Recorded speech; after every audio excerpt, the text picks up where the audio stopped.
بسم الله الرحمن الرحيم. السلام عليكم ورحمة الله تعالى وبركاته. صاحبyaal maanta waxaan idinla wadaagayaa website waxbarasho oo haddii aad iska diiwaan geliso ama aad akoon ka samaysatid aad ka helaysid koorso free ah oo wadato shahaado free ah. Marka balsaan idin tuso website-kaas waxaan isla tegaynaa Google Chrome marka saan oo kale usoo furato halkaa kore waxaa ku qoraysaa website-ka magaciisa, waxaa ku qoraysaa Simply Learn.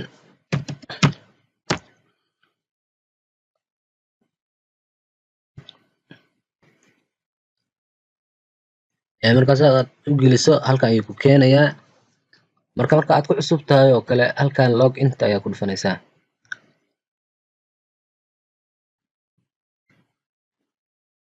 Halkaas log in ayaa ku dhufanaysaa si ay isu diiwaan geliso. Qaanadan ama daaqadan ayuu ku soo saarayaa. Kadibna halkan ayaad imaanaysaa. Halkan sida aragtay Gmail-kayga ku jiro iyo password-kayga ku jiro. Marka adiga waxaad dhihi kartaa continue with Google ayaad dhahaysaa. Kadibna wuxuu si toos ah kugu sameynayaa akoon ama wuxuu kugu register gareynayaa Gmail-kaagi ayaa ku register gareysanaysaa. Intaa markaad sameyso marka halkan ayuu kasoo muuqan doonaa magacaagii Gmail-kii kugu sameysnaa magacaagii. Markaad Gmail-kaada ku register gareyso ama aad ku xirato halkan ayuu ku keenayaa haddana mar kale waxaad arkaysaa in dhinacaas midige ee kore uu kusoo qoraayo magacaaga sida hadda aniga magacayga ugu soo qoro oo kale ayuu adna halkaas ugu soo qori doonaa. Dhinacaanna wuxuu ku soo bandhigayaa koorsooyinka free-ga ah oo haddii aad qaadatid ama aad enroll gareyso aad ka helaysid shahaado free ah. Hadda intaan aragtaba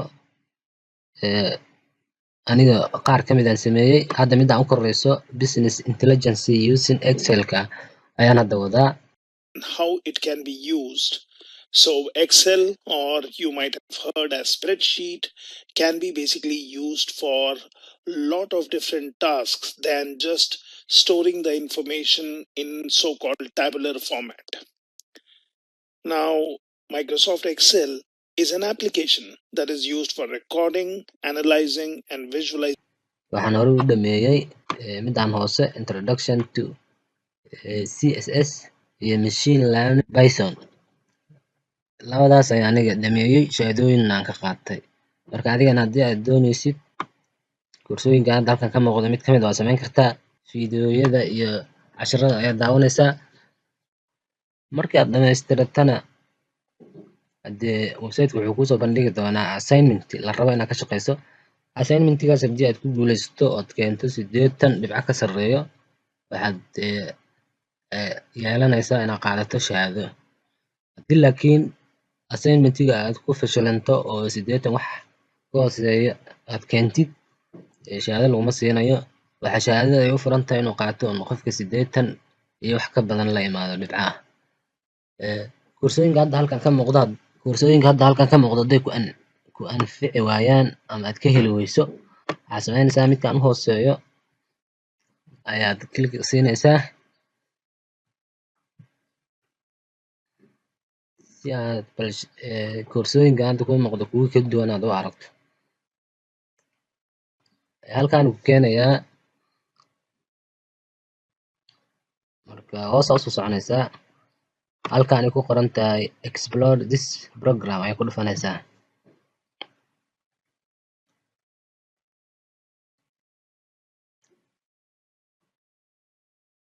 Kadib halkaan ayuu ku keenayaa. Halkaan waxaa arkaysaa meeshaan u koreyso waxaa ku qoran all courses. Halkaana waxaa ku qoran what do you want to learn, maxaa rabtaa inaad barato.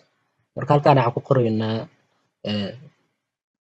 free courses baa ku qoraynaa. Ama haddaad hore u geliyo aniga halkaan ay ka muuqato haddadaanba haddaad rabtaan adiga hadday kuu muuqan weyso halkaas ku qoranaysaa free courses. Waxaan rabnaa marka koorsooyin free ah ayaan rabnaa inaan soo helno.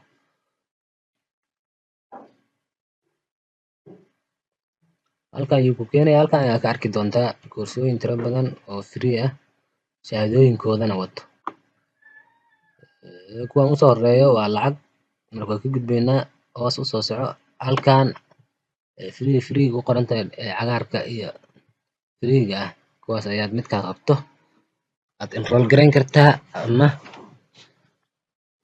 qaadan kartaa. Kuwaan dhan waa koorsooyin, mid kastana markaad dhamaystirto sida hoos ka muuqataba waxaa ku qoran shahaadadii inaad dhamaystay caddeynaysay.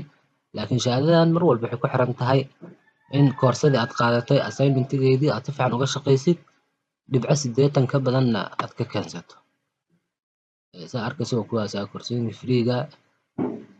Haddii UMO haddaan sii dhahno kuwo kale oo tiro badan nala tuso oo free ah weli.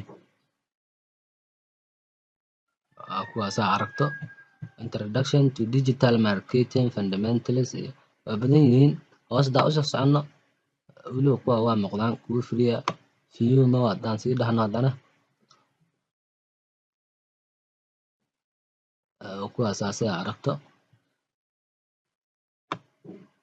kuwaas koorsooyin tiro badan oo free ah ayaad ka helaysaa. Marka website-ka waxbarasho iyo shahaado labadaba waa ka helaysaa.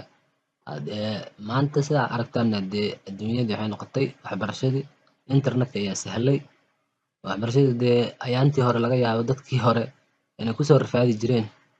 Maanta qofka raba inuu wax barto si sahlan buu wax ku baran karaa. Meel walba internet baa yaallo. Dunidii oo dhanna waxay isla noqotay hal guri bay noqotay. Marka ka faa'iideysan kartaan qofkii doonayo cilmi ahaan uga faa'iideysanayaa oo cilmi uu ka kasban karaa, shahaadooyin uu ka samayn karaa. Marka aniga waxaan rabaa inaan idin tuso bal koorsooyinka aan qaatay iyo shahaadooyinka inaan idin tuso. Halkan ciwaankeyga ku jiro, halkan my courses, halkaasaan ku dhufanayaa. Halkan waa lagu soo celiyay. Marka halkaas meeshaas magacaygu ku qoranta horteeda farta yarta taalla ayaan soo furaynaa. Kadib halkan waxaa ku qoran certificates waa koorsooyinkii aan qaatay shahaadooyinka la iga siiyey. Marka hadda idin tusaya haddii la yiraahdo meesha certificateska ay ku qoran yihiin. Certificateskaasaan ku dhufanaynaa. Markuu soo furaya waxaan idin tusayaa shahaadooyinkan ka sameeyey website-kan waxbarasho. Midaan saa aragto u horeyso waxaan sameeyey 7 Maarso 2022. Midaan kalena waxaan sameeyey machine learning using Python 4 October 2024. Saan oo kale adna kugu soo bandhigayaa weliba marka shahaadada ku dhufato wuxuu ku dhihi doonaa shahaadadan magacaada saxda ku qoro. Halkan saa aragto magacaada saxda markaa ku qortana waxaa sameynaysaa in halkan hoose intaad tagto meesha falaartaas hoose download-ka aad ku dhufatid. kadibna si toos ah kugu soo degaysaa shahaadadaadii oo magacaadii wadato, website-kii iyo logooyinkiisii wixiisa wato ayaa kuu soo degaysa oo PDF ah. Marka aan ku dhufano balse aan idiin tuso si ay u soo degayso.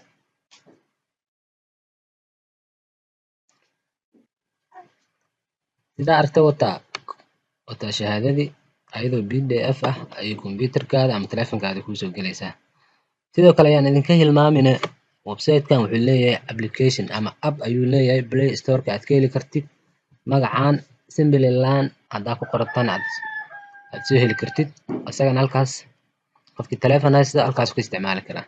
Haddaa kombiyuutar haysato website-ka caadiga soo gelaysaa. Haddaa taleefan haysatana appka website-ka oo magacaas wata ayaad ku soo geli kartaa.